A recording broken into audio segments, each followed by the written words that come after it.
I'm Rob Stevenson, and I'll represent YPG. As Toby's explained, we came into the picture, and we regret that we came into the picture as late as we did. It was roughly 2 months ago, after you guys had been working on this for close to 2 years, I understand. We came into the picture, and we regret the lateness of that and us not being more involved up to that time, and certainly recognize that it's put a lot of pressure on timelines, and that could have been avoided if we would have been in the conversation earlier and offering to help, as we like to try to help with economic development opportunities in the Yankton area. We see this as just an incredible opportunity, and that's where we've stepped in to say, how can we help? And what liability are we willing to take on as us being a community organization that's just a development corporation for the good of economic development in Yankton and funded mostly by private investors. But Yankton County is a member and one of the investors. And us combined with the city of Yankton, we spend more than $500,000 a year trying to create development opportunities like this. And this one's just here. And except for expending some resources in the last 6 weeks, which haven't been much, there's some risk to be taken here, but very little direct cost to YPG or Yankton County in trying to make something happen that potentially could be the biggest development in Yankton County that's happened in the 35 years that YPG has existed. And so we're terribly excited about it and willing to try to play a part and come into the picture as part of the agreement and a player to the agreement that Toby's referencing, to say, we'll take the risk on this thing working, and we'll put ourselves out to the tune of over $500,000 in maintenance costs to answer the question, which was the biggest question that we confronted with the whole project in the last 6 weeks, as we've been heavily involved in what about maintenance costs for the roads out there, and who's going to accept that liability. And YPG came forward to say, we'll accept that liability. We also came forward with the intention to try to use a TIF, a great economic development tool in South Dakota that's used all over the state. We've had a couple of very successful ones here in Yankton, but that we understand we don't have a lot of experience with the YPG. The county doesn't have any experience with it, and it's a challenge to try to get that in place in a short time frame. We are not prepared, and our investors are not prepared to go forward with our part in this agreement to help fund maintenance costs over time without a TIF to help fund that if the project works out like we expect it to. And what we expect is for Dakota Plains to be a small part of the development out there. Certainly a very positive part, significant investment in the community that's going to create a number of construction jobs, some additional basis for grain producers in the community. Those two things will be an immediate injection of economic good in Yankton. We think there's tremendous opportunity beyond that to have this industrial park with the most valuable rail line in South Dakota attached to it, and plenty of room for it to expand, which is, can create significant additional tax base, significant additional jobs in the time to come. We need a TIF to be part of that, to be ready to continue to help develop things out there and to provide incentives out there and to hopefully help meet future road needs and other things that are likely to develop. The gentleman earlier talked about what about some of the other roads out there, and in particular 306.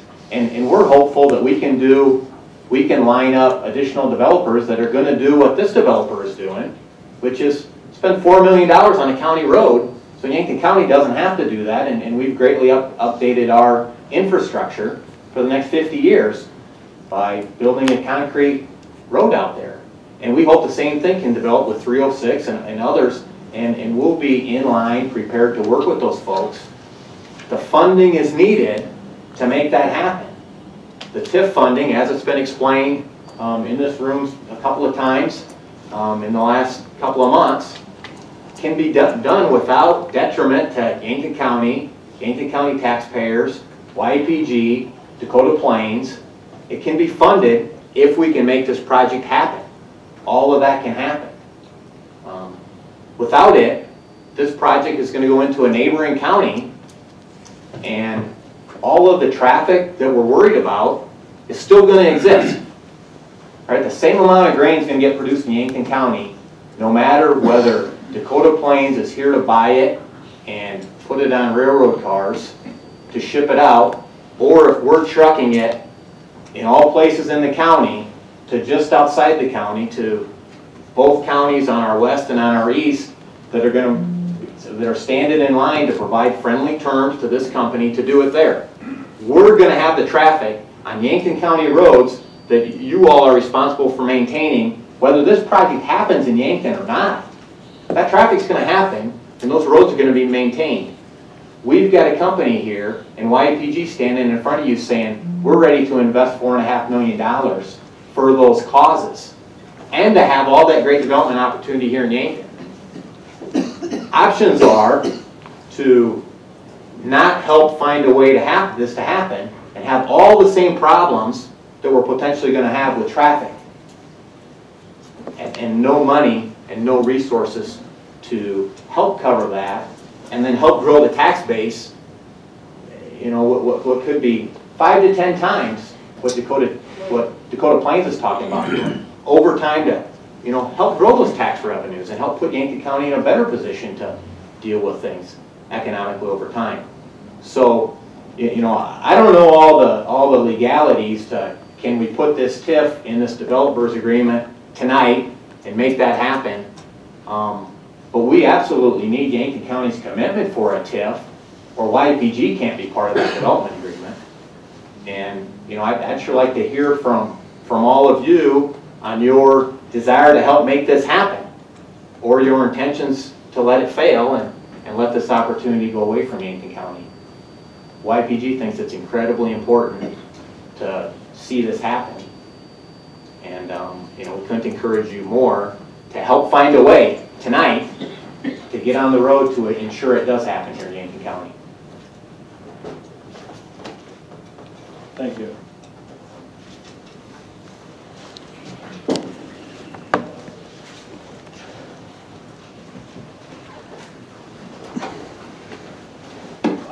Mr. Chairman, I guess I would just look for maybe some direction how we want to, do we want to discuss TIF? Do we want more input?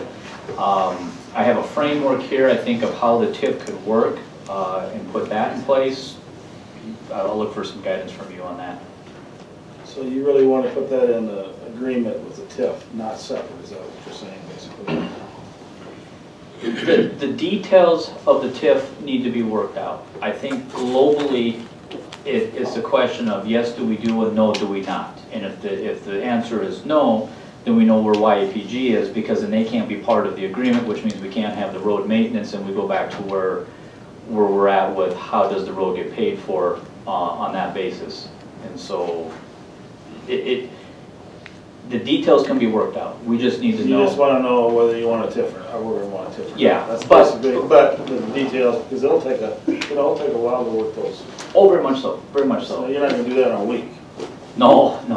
The quickest one I've worked on is about 60 days, and that 2-3 months is going to take. Exactly. You know, Toby, at the Planning Commission, and I wasn't there that night, I was in Pier, the chamber people, but anyway, at the Planning Commission, we had a pretty simple agreement, I thought, from what I've looked at, the paperwork that I've seen. It says that the grain company is going to build a $28 million facility out there. The grain company is going to improve the roads that the truck route that we've been discussing here. And as Greg Loest was talking about earlier, we do have some concerns about other roads besides the truck route. Mm-hmm. You know, that's certainly an issue that Greg brought up, and we have tried to deal with that, and that's going to be a county responsibility down the road if this does come to happen. So it is an issue for us. But anyhow, be back to the fact that at the planning commission level, I thought from the paperwork that I saw, that there's a pretty simple agreement in place, developers agreement saying that the mining company is going to build their facility, they're going to improve the roads coming into it, and in fact there was a maintenance statement in that as well. Now that's what the planning commission saw. A week later, all of a sudden we get an email from you, or Pat did, and the sentence about maintenance was struck, and a TIF was brought into the developers agreement. It's the first time it showed up in the developers agreement, was at that point. Now, can't we just go back to the nice simple agreement we had at the planning commission? And the only findings basically that they have in the paperwork here that just says that a developers agreement shall be presented, a approved developers agreement shall be presented at the board of adjustment, which would be at the county commission here. And I don't know why we all of a sudden we're complicating it with the TIF.